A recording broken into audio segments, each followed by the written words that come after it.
नमस्कार दोस्तों, आप पढ़ रहे हैं कक्षा 12वीं एनसीईआरटी इंग्लिश। तो हम लेसन 4 के बारे में बात कर रहे थे और इसके हमने 7 इंपॉर्टेंट क्वेश्चन और एक एक्स्ट्रा क्वेश्चन कर लिया है। आगे देखते हैं कौन कौन से क्वेश्चन हमें करने हैं। 8वां क्वेश्चन ये करेंगे और 9वां क्वेश्चन ये करेंगे, 10वां क्वेश्चन करेंगे और 11वां क्वेश्चन करेंगे। तो ध्यान से इन चारों प्रश्नों को समझना। तो देखिए क्वेश्चन 8 क्या है। Why did the iron master speak kindly to the peddler and invite him home. देखिए क्वेश्चन का पहले तो मतलब पता होना बहुत जरूरी है। व्हाई होता है क्यों, आयरन मास्टर ने क्यों स्पीक यानी बात की, काइंडली यानी बहुत ही दयालुता पूर्वक या विनम्रता पूर्वक कह सकते हैं, टू द पेडलर यानी उस पेडलर से, एंड इनवाइट और आमंत्रित किया, हिम उसे, और होम घर पे आमंत्रित किया। तो आयरन मास्टर ने उस पेडलर से विनम्रता पूर्वक बात क्यों की और उसे घर आमंत्रित क्यों किया, ये क्वेश्चन में पूछा गया है। तो देखिए स्टोरी में जब पेडलर किसान का पैसा चोरी करने के बाद जंगल में जाता है, भटक जाता है, तो वो भटकते भटकते आयरन मास्टर की जो मिल है मतलब फैक्ट्री है, उस फैक्ट्री में पहुंच जाता है। और जब पहुंचता है वहीं आयरन मास्टर होते हैं, वो सोचने लगते हैं ये हमारी सैन्य टुकड़ी का पुराना साथी है। तो जब भी उसकी हालत को देखते हैं तो उन्हें बहुत अफसोस होता है। इस वजह से वो उससे विनम्रता पूर्वक बात करते हैं और घर पे आमंत्रित भी कर लेते हैं। तो देखिए आंसर बताया गया, जब आयरन मास्टर ने डिम लाइट में पेडलर को देखा। डिम लाइट मतलब रात्रि में जो है धुंधला प्रकाश होगा। तो उन्हें लगा कि जो पेडलर है उसका पुराना रेजिमेंटल कॉमरेड है। देखिए सैन्य टुकड़ी का साथी इंग्लिश में लिखा गया है, रेजिमेंटल कॉमरेड है। उसने उसके नाम से भी बुलाया, जो नाम था उसके साथी का उस नाम से बुलाया। तो उसने शायद नहीं सुना होगा नाम से, और उसकी दयनीय स्थिति जब उसने देखी तो उसे पश्चाताप हुआ। इस वजह से आयरन मास्टर जो है पेडलर से अच्छे से बात करता है और उसे अपने घर पे भी आमंत्रित कर लेता है। तो सबसे पहले हम देख लेते हैं कौन कौन से वर्ड कठिन है। देखिए यहाँ पे दयनीय स्थिति की यदि हम बात करें तो दयनीय के लिए कहा जाता है मिजरेबल। तो ध्यान रखना, तो मिजरेबल का मतलब होता है दयनीय, बहुत खराब, कंडीशन मतलब स्थिति। और आगे पश्चाताप को सॉरी, और फिर फील मतलब महसूस होना, और फील का सेकंड फॉर्म ध्यान रखना क्योंकि पास्ट सिंपल है, तो फील का फेल्ट होता है सेकंड फॉर्म। बाकी सभी वर्ड बहुत सरल से वर्ड हैं। तो देखिए यहाँ पे देखा, देखना को सी कहते हैं लेकिन सी का सेकंड फॉर्म सा होता है। और फिर उसने सोचा, सोचना यानी थिंक का सेकंड फॉर्म थॉट होता है। और फिर यहाँ पे बुलाया, देखिए बुलाना को काल कहते हैं, काल का सेकंड फॉर्म होता है कॉल्ड। बाकी सभी वर्ड आपको पता होंगे। तो देखते चलते हैं फिर आंसर कैसे बनेगा। जब आयरन मास्टर ने डिम लाइट में पेडलर को देखा, फैन होता है जब, फैन द आयरन मास्टर, जब आयरन मास्टर ने सी का सेकंड फॉर्म सा देखा, और किसे देखा, द पेडलर, पेडलर को देखा, इन डिम लाइट मतलब डिम लाइट में देखा।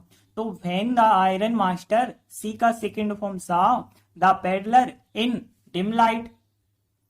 आगे देखिए उसने सोचा कि मतलब ही, देखिए तो के लिए ट्रांसलेट नहीं करते, ही मतलब उसने, थिंक का second form thought, that, he thought that, उसने सोचा कि, द पेडलर। अब देखिए यहाँ की के द्वारा वाक्य जुड़ गया है, भले ही यहाँ है आ रहा है लेकिन बनेगा वाक्य पास्ट में, मतलब यहाँ पे वाज सहायक क्रिया होगी, द पेडलर वाज, और हिज मतलब उसका, ओल्ड मतलब पुराना, और रेजिमेंटल कॉमरेड इंग्लिश शब्द लिखा है यानी सैन्य टुकड़ी का साथी।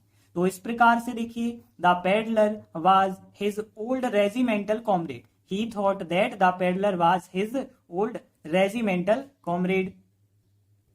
आगे देखिए उसने उसके नाम से उसे बुलाया, ही मतलब उसने, कॉल्ड मतलब बुलाया, सेकंड फॉर्म है ना पास्ट सिंपल, तो ही कॉल्ड उसने बुलाया, हिम उससे बुलाया, बाय हिज नेम उसके नाम से। देखिए से के लिए बाय लिखा गया है, हिज नेम यानी उसका नाम, तो बाय हिज नेम यानी उसके नाम से, तो ही called him by his name.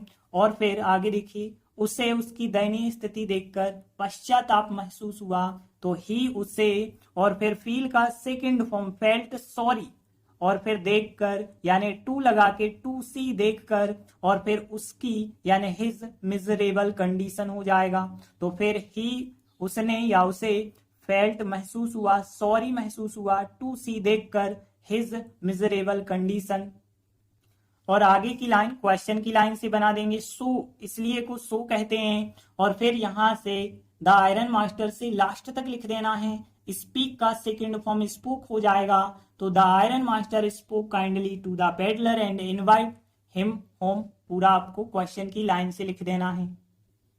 तो एक बार हम रिपीट कर देते हैं। When the iron master see का second form saw the peddler in dim light he thought that the peddler was his old regimental comrade. और फिर he called him by his name और he felt sorry to see his miserable condition. So लगा के question की line लिखना है। The iron master spoke kindly to the peddler and invite him home.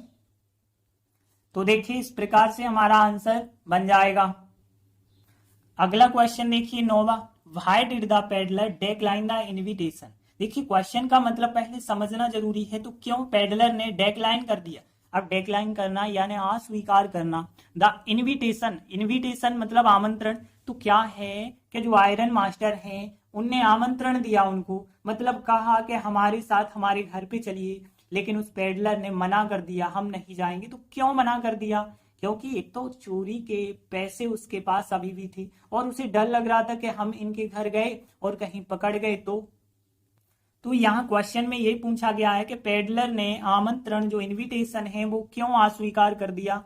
तो उसने इसलिए अस्वीकार कर दिया क्योंकि चोरी किए गए 30 क्रोनर जो है उसके पास थे, उसे पकड़े जाने का डर था। और एक और यहाँ पे बताया गया है कि आयरन मास्टर के घर जाना जो है, जैसे शेर की गुफा में जाते हैं ना, शेर की गुफा में गए ना तो फिर वहां से वापस नहीं आ पाएंगे, ऐसे उसे लगा कि हम भी शेर की गुफा में जा रहे हैं, वहां निश्चित ही पकड़ जाएंगे। तो आंसर यही बताया गया कि पेडलर ने आमंत्रण इसलिए अस्वीकार कर दिया क्योंकि चोरी किए गए 30 क्रोनर उसके पास थे, पकड़े जाने का डर था। आयरन मास्टर के घर जाना मतलब शेर की गुफा में, गुफा को माद कहते हैं शेर की, ध्यान रखना, तो माद में प्रवेश करने जैसा होता। तो देखिए अब कठिन वर्ड कौन कौन से हैं। देखिए स्टोलन यानी चोरी किए हुए, स्टोलन 30 क्रोनर हो जाएगा। और पकड़े जाने का डर था, डर यानी अफ्रेड होता है डर, ऑफ मतलब का पकड़े जाना को। देखिए यहाँ पे बीइंग कॉट, बीइंग कैच का third form caught, being caught का मतलब होता है पकड़ा जाना, तो ध्यान रखना पकड़े जाने को बीइंग कॉट लिखा गया है। आयरन मास्टर के घर जाना, देखिए यहाँ पे घर के लिए जो लिखा गया है रेसिडेंट लिखा गया, ध्यान रखना रेसिडेंट निवास स्थान को कहा जाता है, तो रेसिडेंट। और गोइंग यानी जाना, आयरन मास्टर को आयरन मास्टर ही कहेंगे और के को अपोस्ट्रोफी एस कह सकते हैं, तो आयरन मास्टर अपोस्ट्रोफी एस हो जाएगा रेसिडेंट, और गोइंग यानी जाना। और फिर यहाँ शेर को लाइन कहते हैं और फिर यहाँ पे अपोस्ट्रोफी एस फिर लिख सकते हैं। और माद यानी गुफा शेर की कहलाती है, डेन ध्यान रखना डेन। और फिर इंटर करना यानी प्रवेश करना होता है, तो यहाँ इंटरिंग हो जाएगा। और लाइक यानी के जैसा या के समान, और बी मतलब होना। तो देखिए पहली लाइन यदि देखें तो क्वेश्चन से बनानी होगी आपको कि यहां से देखिए the peddler declined, second form E D और जोड़ देंगे, the peddler declined the invitation, फिर बिकॉज और फिर ही हैड लगाना, उसके पास थे मतलब ही हैड उसके पास थे। और फिर क्या थे, द स्टोलन चोरी किए गए 30 क्रोनर्स उसके पास थे, तो because he had the stolen 30 kroner and हो जाएगा और उसे पकड़े जाने का डर था। एंड ही वाज और उससे था, और क्या था अफ्रेड डर था, ऑफ बीइंग कॉट पकड़े जाने का, ये लिखा बीइंग कॉट पकड़े जाने का। तो बिकॉज ही हैड क्योंकि उसके पास थे, द स्टोलन 30 क्रोनर थे, एंड ही वाज अफ्रेड और उसे डर था, ऑफ बीइंग कॉट। आगे देखिए आयरन मास्टर के घर जाना, गोइंग के बाद देखिए गो के बाद कहीं भी जाते हैं टू लगा के लिखते हैं, तो going to the iron master apostrophe S resident, going जाना के लिए और जाते हैं कहीं भी टू लगा देते हैं, टू लगा के द आयरन मास्टर्स रेसिडेंट मतलब आयरन मास्टर के घर जाना। और फिर यहाँ पे देखिए कोई भी चीज होती तो यहाँ पे होगी यदि हम कहते तो विल होता, होती तो यहाँ पे वुड लगा के बनाते हैं, तो वुड सहायक क्रिया हो जाएगी। Would be like entering, like entering किसी भी चीज में प्रवेश करना। देखिए इंटरिंग किसी भी चीज में प्रवेश करना, और किस में, शेर की माद में प्रवेश कर रहे हैं तो शेर की माद लिख देंगे। द लाइन अपोस्ट्रोफी डेन, तो यहाँ पे गोइंग टू लगा के, going to the iron master's resident would be होता, लाइक के जैसा होता, इंटरिंग में प्रवेश करना को इंटरिंग। देखिए इंटर में मैं शब्द उसी में होता है, इस वजह से मैं को अलग से नहीं लिखेंगे। Entering the lines Dane.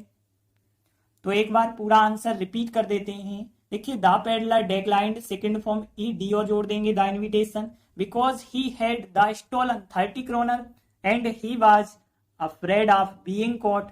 Going to लगा के, going to the iron master's resident would be like entering the lion's Dane.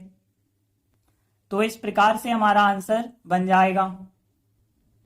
इसके बाद अगला क्वेश्चन देखिए, 10वां है, what made the peddler accept Edla Willmansson invitation. अब यहाँ पे पहले तो हम बता दें एडला विल्मेंसन कौन है। जो आयरन मास्टर हैं उनकी पुत्री का नाम है एडला विल्मेंसन। तो क्वेश्चन क्या है, व्हाट मेड किस कारण से पेडलर ने एक्सेप्ट कर लिया यानी स्वीकार कर लिया एडला विल्मेंसन का आमंत्रण।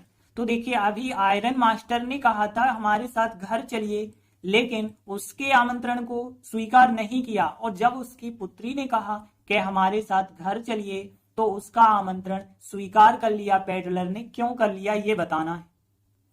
तो देखिए एडला ने जब पेडलर को देखा तो एडला को लगा कि ये काफी डरा हुआ है, परेशान सा है। तो एडला ने पेडलर को भरोसा दिलाया कि तुम्हें डरने की जरूरत नहीं है, तुम हमारे साथ चलो और जब भी तुम्हें घर से जाना हो आप जा सकते हो, फ्री हो, कभी भी हमारे घर से जा सकते हो। एडला ने बिल्कुल दोस्ताना तरीके से व्यवहार किया, तो इस कारण जो पेडलर है मना नहीं कर पाया, उसका आमंत्रण स्वीकार कर लिया। तो देखिए आंसर क्या बताया, एडला ने नोटिस किया कि पेडलर काफी डरा हुआ और परेशान है, इसलिए उसने आश्वस्त किया, भरोसा दिलाया कि वह जब चाहे जब निकल सकता है, और उसका जो दोस्ताना तरीका है उसी के कारण पेडलर ने एडला विल्मेंसन का आमंत्रण स्वीकार किया। देखिए अब इन लाइनों को हम ट्रांसलेट करेंगे तो कौन कौन से कठिन वर्ड हैं। देखिए नोटिस करना को इंग्लिश वर्ड ही लिखा गया है नोटिस, तो नोटिस्ड सेकंड फॉर्म हो जाएगा। काफी डरा हुआ, देखिए क्वाइट अफ्रेड मतलब होता है काफी डरा हुआ, ध्यान रखना। तो यहाँ पे क्वाइट मतलब पूरी तरह से, अफ्रेड यानी भयभीत या डरा हुआ, तो क्वाइट अफ्रेड एंड डिस्टर्ब्ड यानी परेशान। और फिर यहाँ पे देखिए उसे आश्वस्त किया, आश्वस्त करना यानी भरोसा दिलाना, एज श्योर होता है भरोसा दिलाना, आश्वस्त करना, एज श्योर्ड सेकंड फॉर्म हो जाएगा। और फिर जब भी वो चाहे तब निकलने के लिए स्वतंत्र होगा, जब भी मतलब होता है व्हेन ईवर, ध्यान रखना व्हेन ईवर यानी जब भी। और फिर वांटेड मतलब चाहे, सेकंड फॉर्म, वांट चाहे, वांटेड मतलब चाहे। और फिर देखिए स्वतंत्र मतलब फ्री, आपको पता है, और लीव मतलब छोड़ना या निकलना, तो लीव तो आपको पता होगा, लीव। और फिर देखिए यहाँ पे दोस्ताना तरीके को फ्रेंडली मैनर, देखिए मैनर यानी तरीका लिखा गया है, तो फ्रेंडली तो आपको पता है ना, फ्रेंडली मैनर यानी दोस्ताना तरीका। बाकी सभी वर्ड इसके क्वेश्चन में मिल जाएंगे। तो देखिए ट्रांसलेट करते हैं, एडला नोटिस्ड, नोटिस किया, दैट की, और द पेडलर, पेडलर जो है, अब ध्यान देना की के द्वारा वाक्य जुड़ चुका है, इस वजह से भले ही यहाँ पे है लिखा है लेकिन हम वाज लगा के वाक्य बनाएंगे। तो Edla noticed that the peddler was, और फिर क्वाइट अफ्रेड एंड डिस्टर्ब्ड हो जाएगा। तो Edla noticed that the peddler was quite afraid and disturb हो जाएगा। और फिर जो है सो, इसलिए सो उसने यानी एडला ने, तो सी लिखेंगे, सो सी इसलिए उसने, एज श्योर्ड मतलब आश्वस्त किया, और हिम यानी उसे मतलब पेडलर को आश्वस्त किया, दैट की। अब देखिए दैट के द्वारा वाक्य जुड़ चुका है, तो होगा भले ही लिखा है यहाँ पे, लेकिन विल की जगह पे वुड लगाएंगे, तो that he would, that he, और फिर विल ना लगा के वुड लगाएंगे, तो दैट ही वुड। और फिर बी मतलब होगा, और फिर ही स्वतंत्र होगा, टू लीव यानी निकलने के लिए, तो यहाँ पे that he would be free to leave निकलने के लिए, फिर व्हेन ईवर जब भी, ही वांटेड वह चाहे, व्हेन ईवर जब भी ही वांटेड वह चाहे। आगे देखिए, उसके दोस्ताना तरीके के कारण पेडलर ने उनका आमंत्रण स्वीकार कर लिया था। देखिए उसका जो लिखा गया, उसका दोस्ताना तरीका मतलब एडला का, तो उसका के लिए क्या लिखेंगे, फिर हर लिखना होगा, हर फ्रेंडली मैनर, हर फ्रेंडली मैनर लिखेंगे। और फिर बाकी क्वेश्चन की लाइन तो मेड से लास्ट तक लिख देना, made the peddler accept Edla will mention invitation, पूरी लाइन क्वेश्चन की लिख देते हैं। तो एक बार हम फिर से आंसर रिपीट कर देते हैं। Edla noticed that the peddler was quite afraid and disturbed, so she उसने, एज श्योर्ड आश्वस्त किया, हिम उसे, that he would be free to leave whenever he wanted, और फिर her friendly manner made the peddler accept Edla will mention invitation. तो देखिए इस प्रकार से हमारा आंसर बन जाएगा। इसके बाद अगला क्वेश्चन देखिए, व्हाट डाउट्स, डाउट्स मतलब होते हैं संदेह, शंका, तो कौन कौन सी शंका या कौन कौन से संदेह डिड एडला हैव, एडला को थे, अबाउट द पेडलर, पेडलर के बारे में। तो क्वेश्चन तो समझ आ गया ना कि एडला को पेडलर के बारे में क्या संदेह थे। पेडलर फटे पुराने कपड़ों में था, वह काफी डरा हुआ था, परेशान सा लग रहा था। तो एडला ने सोचा कि पेडलर ने या तो कुछ चोरी किया है या फिर वो जेल से भाग आया है, और एडला को यह भी शक हुआ कि ये ज्यादा पढ़ा लिखा नहीं है। तो देखिए आंसर बताया गया, पेडलर फटे पुराने कपड़ों में था, काफी डरा हुआ और परेशान था। उसकी स्थिति को देख करके एडला ने सोचा कि या तो उसने कुछ चोरी किया है या वो जेल से भाग आया, और यह भी शक हुआ कि वो ज्यादा शिक्षित नहीं है। तो देखिए कौन कौन से कठिन वर्ड हैं पहले देख लेते हैं। देखिए फटे पुराने कपड़ों को यहाँ पे जो कहा गया है वो रैक्स कहा गया है, तो यहाँ पे ध्यान रखना RAGS रैक्स। और फिर काफी डरा हुआ अभी आप देख चुके हैं, क्वाइट अफ्रेड एंड डिस्टर्ब्ड देख चुके हैं यहाँ पे। और सीइंग देखकर, हिज कंडीशन उसकी स्थिति को देखकर एडला ने जो है थॉट सोचा। और फिर या तो या के लिए आपको पता होगा आइदर और कहते हैं। देखिए कंजक्शन होता है आइदर और, तो आइदर का मतलब होता है या तो, और या के लिए और कहते हैं। और फिर चोरी किया है मतलब स्टील का थर्ड फॉर्म स्टोलन, चोरी किया है, समथिंग यानी कोई चीज, या फिर वो जेल से भाग आया है। देखिए यहाँ पे भाग आना स्केप कहलाता, ध्यान रखना स्केप जो है इसका थर्ड फॉर्म स्केप्ड यानी भाग आना। और फिर देखिए यहाँ पे शिक्षित मतलब एजुकेटेड होता है, मच यानी ज्यादा, मच एजुकेटेड ज्यादा शिक्षित के लिए कहेंगे। और डाउट मतलब शक होना होता है, डाउट। तो देखिए पहली लाइन देखें, पेडलर फटी पुरानी कपड़ों में था, द पेडलर वाज सहायक क्रिया लगा के लिखेंगे, द पेडलर वाज इन मतलब में, और फिर रैक्स मतलब फटी पुरानी कपड़ों में, the peddler was in rags, and he फिर was, and he was quite afraid and disturbed. तो यहाँ पे the peddler was in rags and he was quite afraid and disturbed. और फिर उसकी स्थिति को देखकर मतलब सीइंग देखकर, हिज कंडीशन उसकी स्थिति को देखकर, सीइंग हिज कंडीशन, एडला ने, और फिर थिंक का सेकेंड फॉर्म थॉट सोचा, सीइंग हिज कंडीशन उसकी स्थिति को देखकर, एडला ने, थॉट मतलब सोचा। अब क्या सोचा है कि या तो पेडलर ने कुछ चोरी किया है, या तो मतलब आइदर होता है, आइदर द पेडलर, पेडलर ने कुछ चोरी किया है, परफेक्ट है प्रेजेंट का, तो यहाँ पे हैज, और फिर स्टोलन यानी चोरी किया है, समथिंग यानी कोई चीज, तो either the peddler has stolen something, और या फिर, और या, और ही मतलब वह है, फिर हैज सहायक क्रिया लगाएंगे, ही हैज स्केप्ड, स्केप्ड मतलब भाग आया है, भाग आया है मतलब स्केप्ड, फ्रॉम द जेल मतलब जेल से। तो आइदर या तो the peddler has stolen something, और या he has escaped from the jail.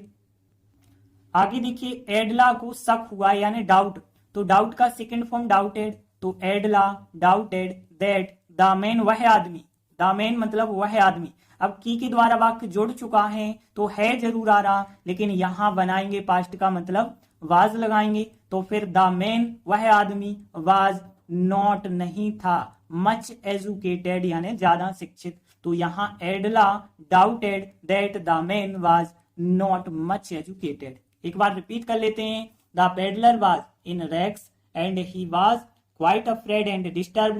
Seeing his condition, Adela thought either the peddler has stolen something or he has escaped from the jail. Adela doubted, शक हुआ that कि the man वह आदमी was not much educated. तो इस प्रकार से हमारा आंसर बन जाएगा। तो आज हमने 4 इंपॉर्टेंट क्वेश्चन किए, बाकी बचे क्वेश्चन आगे के वीडियो में करेंगे। तब तक के लिए धन्यवाद।